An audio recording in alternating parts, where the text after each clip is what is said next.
Começa agora o podcast do Sistema CEP-CONEP. Com ciência e com respeito, conectando você à ética em pesquisa.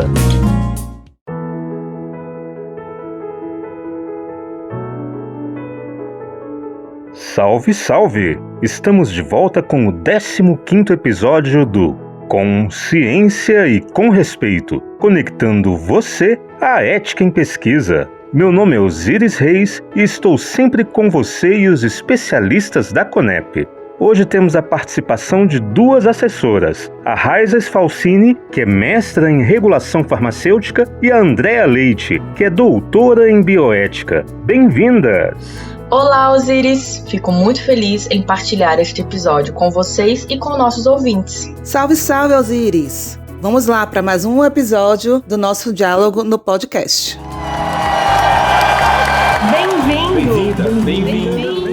Bem-vinda, bem-vindo! Você que está nos ouvindo pela internet ou pelo rádio, bem-vinda, bem-vindo! Você é a parte mais importante do nosso podcast. Tanto que no final deste episódio, nós vamos ouvir e responder a dúvida de um ouvinte. Então continue com a gente até o final.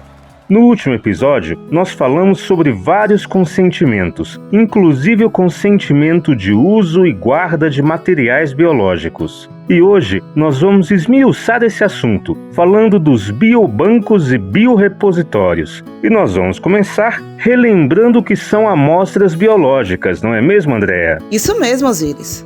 Amostra material biológico é qualquer parte do corpo humano que foi coletada para fazer algum exame, para ver a saúde da pessoa que é dona da amostra.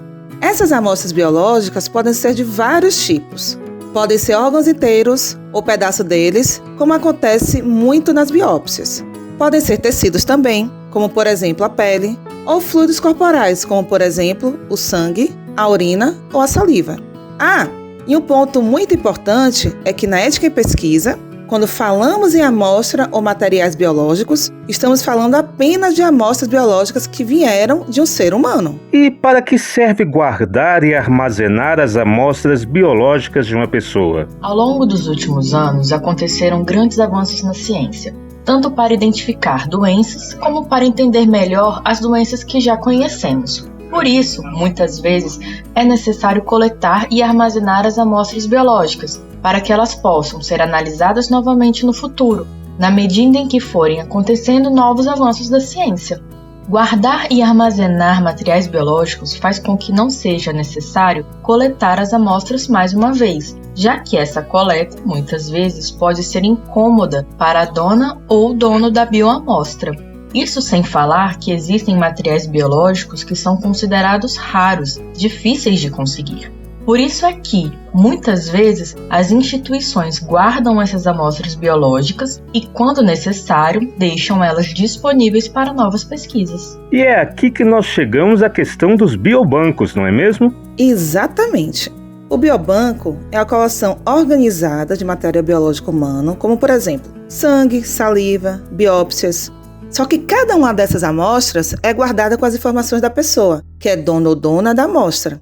Informações como a idade, o sexo, as medicações que a pessoa utiliza e assim por diante. E toda a coleção é criada única e exclusivamente para as pesquisas científicas, sem nenhum fim comercial. Por isso, é importante deixar bem claro que a responsabilidade por um biobanco é e só pode ser da instituição, ou seja, um biobanco sempre vai ser administrado por uma instituição de pesquisa e nunca por uma pessoa física, quer seja essa pessoa um pesquisador ou uma pesquisadora. E é muito importante lembrar que, para o sistema CEP-CONEP, os locais que guardam amostras biológicas que não sejam de origem humana, como por exemplo fungos, bactérias e vírus, não são considerados como biobancos. Outra questão importantíssima que gostaria de falar é sobre o documento Termo de Consentimento Livre Esclarecido, o TCLE. Trata-se de um documento muito importante porque é no TCLE do biobanco que constará todas as informações necessárias para esclarecer a participante ou o participante do biobanco. Em especial, gostaria de falar sobre 2 pontos. O primeiro é sobre a necessidade, obrigatoriamente, de deixar bem claro quais amostras serão coletadas e guardadas. E em segundo, quais os tipos de informações que poderão ser obtidas a partir dessas amostras, no futuro em outras pesquisas. Então, somente após conhecer todas as informações sobre como será o armazenamento de suas amostras no biobanco, é que a participante ou o participante do biobanco vai poder tomar uma decisão realmente autônoma. Para conhecer todas as informações que precisam estar no TCLE do biobanco, o pesquisador ou a pesquisadora pode consultar a resolução CNS número 441 de 2011. Aliás, essa resolução, a CNS 441 de 2011, além dos biobancos, também fala dos biorrepositórios. Então fica a pergunta: o que os biobancos e biorrepositórios têm em comum e o que eles têm de diferenças entre si? Então, tanto o biorrepositório quanto o biobanco têm o objetivo de guardar e armazenar de forma organizada o material biológico humano que tenha sido coletado. E nos dois casos, esse material tem como finalidade apenas a pesquisa científica. Quanto às diferenças entre biobanco e biorrepositório, vale a pena ouvirmos o áudio do Thiago Macedo, que nos enviou um WhatsApp. O Thiago é mestre em patologia molecular e também é assessor da CONEP. Vamos ouvir o áudio dele agora. Pelo WhatsApp. As diferenças entre um biobanco e um biorrepositório são as seguintes. As amostras coletadas para a formação de biorrepositórios são obtidas dentro dos procedimentos de uma pesquisa já analisada e aprovada pelo sistema CEP-CONEP, e somente podem ser utilizadas inicialmente para as atividades descritas naquela pesquisa específica. Ou seja, se o pesquisador tiver interesse de fazer uma nova análise ou quiser fazer uma análise que não era prevista inicialmente, ele vai ter que solicitar a autorização do participante de pesquisa e pelo sistema CEP-CONEP para que outros testes e exames possam ser realizados. Então, no biorrepositório, somente aquilo que já foi previsto e descrito para o participante de pesquisa pode ser feito.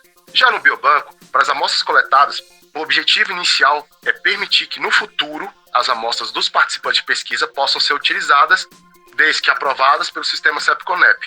Ou seja, no momento da coleta, pode ainda não existir um projeto de pesquisa definido para o uso da amostra. Porém, caso seja a vontade do participante de pesquisa, será solicitada a sua permissão para que ele possa utilizar essa amostra no futuro. Em outras palavras, o biorrepositório parte de uma pesquisa que já existe. O biobanco, você deposita as amostras para que os pesquisadores no futuro possam utilizá-la, desde que seja a vontade do participante. Além disso, as amostras armazenadas tanto em biobanco quanto em biorrepositório são responsabilidade da instituição. Porém, quando as amostras de biobanco vão para uma pesquisa específica, naquele momento elas são gerenciadas pelo pesquisador responsável, ainda sob a responsabilidade de uma instituição. Então, tanto o biobanco quanto o biorrepositório precisam ser analisados e aprovados pelo sistema CEP-CONEP, correto? Com certeza, Osiris. No caso dos biorrepositórios, eles só vão existir se a pesquisa ligada a eles tiver sido aprovada pelo sistema CEP-CONEP. Para o caso de um projeto de pesquisa que queira usar material biológico de um biobanco, é muito importante deixar claro que a pesquisa só vai ser aprovada pelo sistema CEP-CONEP se o biobanco também tiver sido registrado e aprovado pelo sistema CEP-CONEP. Afinal, os documentos obrigatórios para esses casos incluem a aprovação da constituição e funcionamento do biobanco institucional, no qual as amostras estão armazenadas, além do modelo de TCLE aprovado que o biobanco utilizou para o consentimento do participante do biobanco. E onde os pesquisadores podem consultar a lista de biobancos aprovados pelo sistema CEP-CONEP? Essa é uma pergunta realmente importante, Osiris. Tanto para os pesquisadores e pesquisadoras, quanto para qualquer pessoa que esteja sendo convidada a se tornar participante de pesquisa. A lista de biobancos aprovados pelo sistema CEP-CONEP pode ser consultada pelo site da Plataforma Brasil, que é plataformabrasil, tudo junto, .saude, sem acento, .gov.br. Lá é só clicar no ícone Biobanco Aprovado, que fica na parte de baixo da coluna, um pouco mais à esquerda do site, na cor azul escura. Repetindo então, Plataforma Brasil, tudo junto, .saude, sem acento, .gov.br. Isso mesmo. Mas olha, tem que ser realmente saude.gov.br. Nós já recebemos alguns relatos de pessoas que tentaram acessar plataformabrasil.com.br e acabaram parando num site muito suspeito, para não dizer perigoso. Opa, é bom redobrar a atenção então. plataformabrasil.saude.gov.br. Agora uma outra pergunta. Todas as amostras biológicas de pesquisas com seres humanos precisam ter vindo de um biobanco ou de um biorepositório? Não, Osíris. Não é necessário que as amostras biológicas venham de um biobanco ou de um biorepositório já formados. Por exemplo, existem projetos de pesquisa que recolhem a amostra biológica com a devida autorização do participante de pesquisa, mas que destrói essas amostras logo em seguida. Nesses casos, não teremos amostras para serem utilizadas em pesquisas futuras. Esse é o tipo de projeto que, nesse requisito, será aprovado pelo sistema CEP-CONEP. Assim, como a amostra que foi analisada não foi armazenada, não dá para falarmos nem em biorepositório, nem em biobanco. Outro ponto importante é o das amostras biológicas que ficaram guardadas em laboratórios de patologia clínica, aquelas que servem para fazer biópsias, por exemplo. Esse é um outro tipo de caso, que o Dr. Paulo França nos explica pelo WhatsApp. O Dr. Paulo França é doutor em microbiologia e relator da CONEP. Vamos ouvir? Pelo WhatsApp. Algumas pesquisas utilizam material biológico oriundo de acervo que não corresponde nem ao biobanco nem ao biorepositório, tendo sido coletado para fins assistenciais. Este é o caso, por exemplo, de biópsias armazenadas em blocos de parafina de um serviço de patologia. O material biológico obtido com fins assistenciais pode ser usado em pesquisas, desde que devidamente autorizado pelo participante, por meio de um termo de consentimento específico da pesquisa, ou via obtenção da aprovação da dispensa do termo pelo Comitê de Ética em Pesquisa. Adicionalmente, tais bancos podem solicitar o seu registro, como um biobanco, no sistema CEP-CONEP, por meio da apresentação de protocolo de desenvolvimento, que será avaliado segundo as normativas vigentes para biobancos. A constituição de um biobanco requer a submissão de um protocolo de desenvolvimento, a análise de um Comitê de Ética em Pesquisa institucional e, quando aprovado, a análise e parecer final da CONEP. O protocolo de desenvolvimento deve conter os seguintes anexos: os procedimentos operacionais padrão, aplicáveis ao material biológico humano armazenado, os modelos de termo de consentimento ou assentimento em acordo com a população-alvo, o termo de responsabilidade institucional e ainda o regimento interno do biobanco. O registro de um biobanco deve ser tramitado no sistema CEP-CONEP por e-mail, enquanto tal funcionalidade não estiver disponível na plataforma Brasil. Um ponto importante que o Dr. Paulo mencionou é sobre quais documentos são necessários para que um biobanco seja criado, ou seja, os procedimentos operacionais padronizados que descrevem como o biobanco vai tratar e guardar as bioamostras, os modelos dos termos de consentimento ou assentimento, para ter certeza que vão explicar tudo direitinho para o participante ou a participante do biobanco, o termo de responsabilidade institucional, que é um documento assinado pela autoridade máxima da instituição de pesquisa que vai ser responsável pelo biobanco, e o regimento interno, que será o conjunto de todas as normas internas do biobanco. Outro ponto importante, Osíris, é que atualmente o registro dos biobancos é feito por e-mail, ou seja, para registrar um biobanco é necessário enviar os documentos para conep.biobancos@saude.gov.br.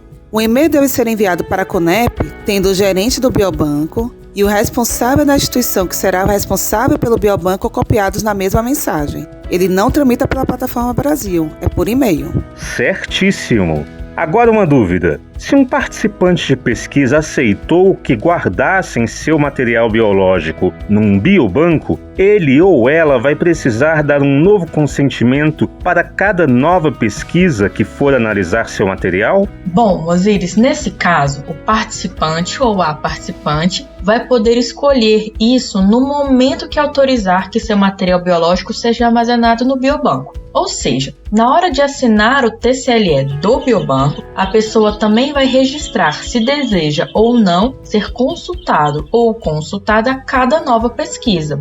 Lembrando que essa opção de querer ou não querer ser consultado ou consultada a cada nova pesquisa é exclusiva para biobancos. Isso não se aplica aos biorepositórios. já que nesse caso o pesquisador é obrigado a tomar um novo consentimento a cada nova pesquisa. E se fizerem um outro tipo de exame com a amostra que está armazenada num biobanco, o dono ou dona da amostra pode pedir o resultado desses novos exames? Com certeza! O participante do biobanco tem direito de receber todos os resultados de qualquer tipo de exame que seja realizado com seu material biológico. Isso precisa estar muito bem explicado no termo de consentimento livre esclarecido, que é o TCLE. No TCLE, deve estar garantido que o participante do biobanco tem esse direito. E não é só esse não. O participante ou a participante do biobanco tem direito de que lhe seja explicado os resultados desses exames e as consequências desses resultados, incluindo aconselhamento genético, quando for o caso. Inclusive, deve constar também no TCLE as formas de contato com o biobanco para que o participante possa solicitar os resultados. Os biobancos precisam passar por inspeções sanitárias? E isso é de responsabilidade da CONEP? Sim, os biobancos estão sujeitos à inspeção sanitária, mas são outros órgãos que regulam essa parte, não é a CONEP. A CONEP é responsável apenas pelo registro ético dos biobancos. Outro ponto importante é que o sistema CEP-CONEP é responsável pelo registro de biobancos nacionais, ou seja, apenas dentro do Brasil. Mesmo assim, quando amostras biológicas de brasileiras ou brasileiros vão ser enviadas para um biobanco no exterior, o protocolo de pesquisa aqui no Brasil precisa apresentar o regulamento desse biobanco internacional para análise do sistema CEP-CONEP, que é para ter certeza de que as normas éticas brasileiras estão sendo atendidas. Muito bom sabermos disso. Agora chegou a hora de ouvirmos e respondermos a pergunta que o pesquisador Marcelo Carmosini nos enviou pelo WhatsApp. Pergunta do ouvinte. Eu tenho uma pergunta a respeito do sigilo dos dados coletados. Após a gravação de uma entrevista, um dos participantes da pesquisa me solicitou que eu enviasse o vídeo gravado para que ele pudesse visualizar a gravação e tê-la como recordação. Então eu fiquei na dúvida se eu poderia enviar a ele ou não, uma vez que as recomendações do Comitê de Ética preconizam a questão do sigilo e da confidencialidade. Como eu devo proceder? Muito obrigado. Olha, Marcelo, muito obrigado pela sua pergunta. Tenho certeza que várias pessoas que fazem pesquisa estão passando por situações parecidas e vão gostar de ouvir a resposta para a sua dúvida. Veja bem, a Resolução 510 de 2016 diz, no artigo 9º, inciso 5º, que o participante de pesquisa tem o direito de decidir se sua identidade será ou não divulgada e quais informações fornecidas serão tratadas como públicas, ou seja, podem ser divulgadas. Além disso, a Resolução 466 de 2012, no item 3.2.n, diz que uma pesquisa, para ser ética, precisa garantir que os participantes de pesquisa receberão os benefícios resultantes do projeto, incluindo os produtos da pesquisa. Então, se a entrevista com esse participante de pesquisa for realizada individualmente, esse participante, se quiser, tem o direito de receber uma cópia da gravação. Agora, se por alguma razão metodológica a pesquisa possa ser prejudicada, se o participante receber a gravação antes do final da pesquisa, o pesquisador ou pesquisadora pode avisar que o vídeo será repassado quando a pesquisa terminar. Também é muito importante que o envio dessa gravação seja feito de maneira segura, como, por exemplo, para o e-mail pessoal do participante ou a participante da pesquisa, e não por serviços gratuitos de transferência de arquivos, que nem sempre oferecem a segurança necessária do sigilo. Conforme o exemplo citado agora há pouco, no próprio corpo do e-mail, você pode explicar para o participante os cuidados que ele ou ela precisa ter para guardar o arquivo, algum possível risco que a divulgação do arquivo possa trazer e pedir que o participante ou a participante de pesquisa confirme a leitura do e-mail e que recebeu o vídeo. Dessa forma, fica registrado que você tomou todos os cuidados para repassar o arquivo, respeitando a privacidade e a confidencialidade do participante ou da participante de pesquisa. Maravilha! E se você que está nos ouvindo também tiver uma dúvida, pode nos enviar acessando bit.ly/ciência e respeito. Tudo junto, tudo minúsculo e sem acento. Além de nos enviar suas dúvidas e sugestões, lá você também pode ouvir todos os nossos episódios, baixar a cartilha dos direitos dos participantes de pesquisa e muito mais. Tudo isso acessando bit.ly/ciência e respeito. Tudo junto, tudo minúsculo e sem acento. E vamos nos despedindo. Andréia, Raiza, muito obrigado pela participação de vocês. Obrigada a todos que estão conosco, ouvindo e participando desse podcast. Esperamos ter contribuído para avançarmos no entendimento sobre o armazenamento de amostras biológicas em biobanco. Até a próxima! Obrigada a todos que nos acompanharam até aqui. Espero que nossos ouvintes tenham gostado e que sigam nos acompanhando aqui no canal. Até a próxima! Então é isso. Ficamos por aqui, esperando por você no nosso próximo episódio do Com Ciência e com Respeito, conectando você à ética em pesquisa. Grande abraço e até lá!